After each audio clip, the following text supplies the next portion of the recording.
আমরা কোরআনের শুধু কোরআন থেকে শুনবো, কিন্তু বাংলাদেশ শোনার জন্য আমার লোক চলে যাচ্ছে। আরে ভাই, বাংলাদেশ সম্পর্কে আপনাকে জানা লাগবে না? কিসের রাজনীতি? আপনার ভালো না লাগলে আপনি চলে যান। না না, আমি কোরআন থেকেই বলছি। আপনি কি কোরআন আমার সাথে বেশি বুঝেন? আপনার কাছে কিছু জিজ্ঞাসা করে কথা বলা লাগবে আমার? এটা আগস্টের 5 তারিখের করার জায়গা পান না? দেশটা ফোকলা করে ফেলেছেন আপনারা। সব দালাল এগুলো ধরেন, ওগুলো ধরেন, ধরেন ধরেন।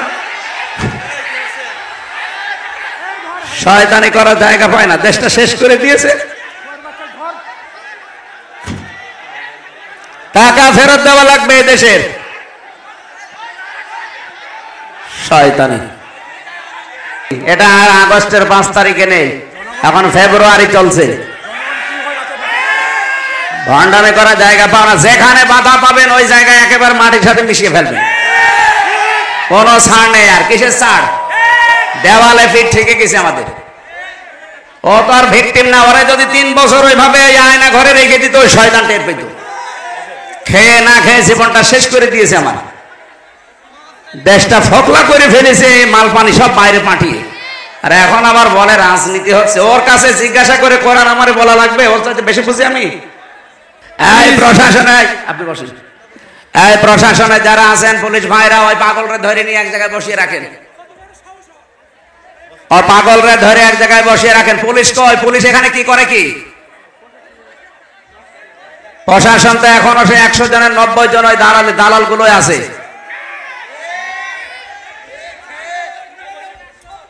একটাকেও যেন চেয়ারে রাখা না হয়। আজকে 42 জন ডিসি আর এসপি সব পাল্টিয়ে ফেলেছে। এই 14 সাল, 18 সালের, 24 সালের নির্বাচনে যারা হাসিনাকে সাহায্য করেছে, একটাও যেন দায়িত্বে না থাকে। ডক্টর ইউনূস এটাই করছে সামনে। উনি অনেক বড় খেলোয়াড়। আপনি মনে করছেন যে বুড়ো মানুষ কি করছে? এইগুলো ধরে যেখানে পাবেন মাটির নিচে দিয়ে দেবেন, কারণ ওর উপরে থাকার কোনো যোগ্যতা আর নেই। 15.5 বছরে যা করেছে, ওরে মেরে ফেললে আমার মনে হয় আরো সওয়াব হবে। ওই কাংলাসের মতো এক বাড়িতে মেরে ফেলবে, তাহলে কয়টা নাকি হবে? কারণ ওগুলো তো শয়তানের ছাড়িত খারাপ।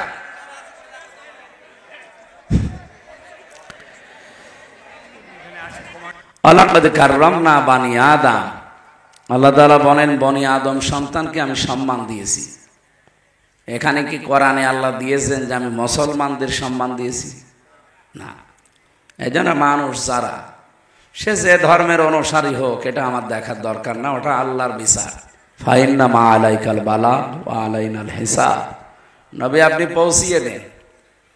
আপনার দায়িত্ব হিসাব নেওয়া নয়। আপনি সঠিক কথাগুলো মানুষের কাছে পৌঁছাবেন। জবাব দেওয়া লাগবে কার কাছে? বলেন বলেন। এজন্য আমাদের দায়িত্ব আমরা পৌঁছিয়ে দেব সঠিকভাবে। এটা আপনার বিবেকে কি বলবে সেটা আপনি দেখবেন। কিছুদিন আগে এক অধ্যাপক, বিসিএস ক্যাডার, ওনারে বলেছিলাম যে স্যার, আপনার মুসলমান হওয়ার দরকার নেই।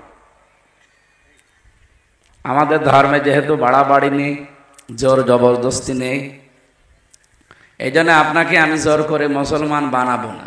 আমি ইচ্ছা করলে আপনাকে জোর করে বানাতে পারি, কারণ এদেশে আমরা 96% মুসলমান আর আপনারা 4%। পিটিয়ে মুসলমান বানিয়ে ফেলতে পারি, কিন্তু না, আমাদের ধর্মে জোর আছে, বাড়াবাড়ি আছে, কিচ্ছু নেই। কুলিল হাক্কু মির রাব্বিকুম ফামান শাআ ফালিয়ুমিন ওয়া মান শাআ ফালিয়াকফুর। আল্লাহ বলেন সঠিক কথাগুলো তুলে ধরবেন।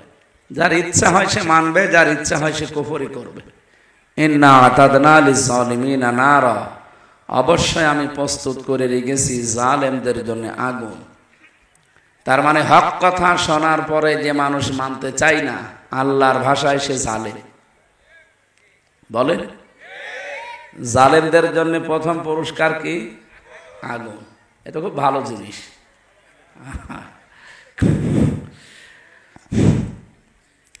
এই জন্য হিসাব নেওয়ার দায়িত্ব যেহেতু আমার না, ওনারে আমি খুব ভালোভাবে বললাম যে আপনি মাত্র 3 মাস আমাদের যে ধর্মীয় গ্রন্থ আছে কোরআন, আর আরবিতে তো পড়তে পারবেন না, আপনি ইংরেজিতে বা বাংলায় পড়বেন।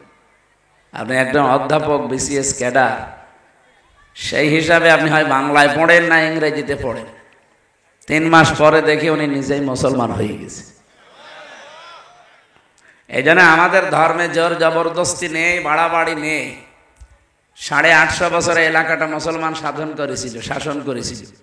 যদি আপনাদের মতো জোর করে জয় শ্রীরাম বলাতাম, যে ইসলাম না গ্রহণ করলে তোদের মেরে ফেলবো, এই এলাকায় একটা হিন্দু থাকার কথা ছিল? হিন্দু সব খারাপ না, এই যে কিছু উগ্র আছে। আমাদের এই বাংলাদেশের এই আগস্টের 5 তারিখের পর থেকে যত অশান্তি এবং অস্থিতিশীল পরিবেশ তৈরি করার জন্য চেষ্টা চালাচ্ছে, বেশিরভাগ সব উগ্রপন্থী হিন্দু যারা, তারা এই দেশে তারা নেই, পাশের প্রতিবেশী রাষ্ট্র থেকে উস্কানি দিচ্ছে। আমরা কারো উস্কানিতে যেন পা না দেই। এমনকি 2-3 দিন ধরে আপনারা দেখতে পাচ্ছেন আমাদের প্রাণের চাইতে ভালোবাসি যাকে, মোহাম্মদুর বলেন বলেন, সেই নবীকেও গালি দিয়েছে। এটা একটা উস্কানি। আমরা যেন এ নিয়ে তোড়জোড় করি, ওকে মারধর করি, আর এটা বিশ্ব মিডিয়ায় দেখাবে। এমনি কিছুদিন আগে মোদি যে ট্রাম্পের কাছে নালিশ দিয়েছে, নালিশগুলো সে কানে নেয়নি, কারণ মোদি যাতে মাতাল হলো তাহলে ঠিক আছে, কথা বোঝে।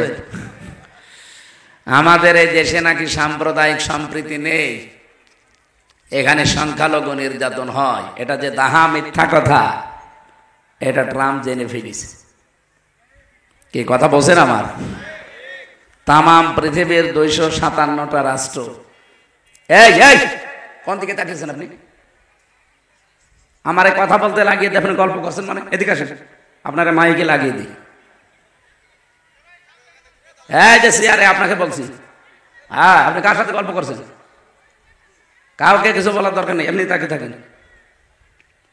আমি এই ক্লাস নেব 1 ঘন্টা পরে, আপনাকে জিজ্ঞেস করবো কি বুঝলেন আপনি। না বলতে পারলে আপনার খবর আছে। তাহলে আমার মাইকে লাগিয়ে দিয়ে আপনি গল্প করবেন, মানে আমার একটা ঘন্টা কথা বলি, আমি কমপক্ষে 20 ঘন্টা পড়ি। আপনাকে 1 ঘন্টা বোঝাতে হলে, এখানে তো আর সব গরু ছাগল বসে নেই, কত শিক্ষিত মানুষ আছে না, ওরা যদি বাড়িতে এগুলো মিলায়, আর যদি না পায় বলবে ভুয়া হুজুর। এই জন্যে আমি দলিলগুলো স্ট্রং করে একেবারে কোরআন হাদিস যা পড়েছি বাস্তবতা নিয়ে আমি আজকে মিলাবো বাংলাদেশের সাথে, ইনশাআল্লাহ মিলে যাবে। আমি আশা করছি কোরআনের সাথে যদি না মেলে তাহলে এ দেশই না। কে কথা বলে না কেন? কি হবে কিয়ামত পর্যন্ত সব এর ভেতরে আছে। তাহলে মিলবে না বাংলাদেশ? 100% মিলবে। অনেক গিয়েছিল এই দেশ সম্পর্কে কিছু মিথ্যা তথ্য ট্রাম্পের কাছে দিতে, যে এই দেশের জঙ্গি মাথা ছাড়া দিয়ে উঠতেছে। এই যে রাখাল রাহা, যে লোকটা নবীকে গালি দিল, আমরা যদি একটু চড়াও হতাম, এদেশের মাটির নিচে লুকিয়ে থাকলেও থাকতে পারত। কারণ ও তো আমার বাবাকে গালি দেয়নি, ও দিয়েছে সরাসরি রাসূলুল্লাহকে। যেখানে নবীজিকে আল্লাহ কোনোদিন সম্মান হানি হবে এই জন্য নাম ধরেও ডাকেন নাই, আর তারে এই শয়তান গালি দেয়। বলেন তো ওরা কত টুকরা করলে আপনার শরীরে ঝাল মেটবে? ওরা মনে হয় পুরাটা টুকরা করা লাগবে, গরু ছাগলের মতো। কিন্তু এখনো পর্যন্ত আমরা কিছু করি নাই, শুধু আবেদন জানিয়েছি যে 96% আমরা মুসলমান, এদেশে যেন আল্লাহ রাসূলকে নিয়ে কেউ কটূক্তি না করে, ওর দৃষ্টান্তমূলক শাস্তি দেন। আগামীতে যারা এরকম করবে তারা যেন সাবধান হয়। এটা আমাদের একটা প্রতিবাদ, কারণ ঈমান রাখতে হলে প্রতিবাদ করা লাগবে। মান রাআ মিনকুম মুনকারান ফালিয়ুগায়্যিরহু বিয়াদিহি। তোমাদের ভেতরে কেউ যদি কোনো অন্যায় কাজ দেখে, পৃথিবীতে মানবতার জন্য রাসূলুল্লাহ যা করেছেন আমরা সবাই তার কাছে ঋণী না? কি কথা বলেন না কেন? কি ছিলাম আর কোথায় আল্লাহর নবী আমাদের পৌঁছিয়ে দিয়েছেন। প্রত্যেকটা ক্ষেত্রে শ্রমিকের কোনো দাম ছিল? মানুষ কাজ করিয়ে টাকা দিত না, নবীজি এসে বললেন না, উতুল আজির আজরাহু ক্বাবলা আইয়াজফারাকু। শ্রমিক তার শ্রমের মূল্য আগেই দেওয়া লাগবে, যতক্ষণ গায়ে শরীরে ঘাম আছে, ঘাম শুকিয়ে যাওয়ার আগে টাকা দিয়ে দাও। এমনকি শ্রমিকের মর্যাদা এত বাড়িয়ে দিলেন, আল কাসিব হাবিবুল্লাহ, নবীজি বলেন যারা শ্রমিক কাজ করে খায় এরা সাধারণ মানুষ না, এরা আল্লাহর বন্ধু। সুবহানাল্লাহ বলতে পারেন নাই? অনেকে যারা নিম্ন কাজগুলো করে, নিম্ন বলতে কোনো কাজই ছোট না, এই যে রাস্তা ঝাড়ু দেওয়া, পায়খানা পরিষ্কার করা, মনে করে আমরা কি করি, আমরা কি মানুষ? মানুষ না মানে? আপনি তো চুরি করছেন,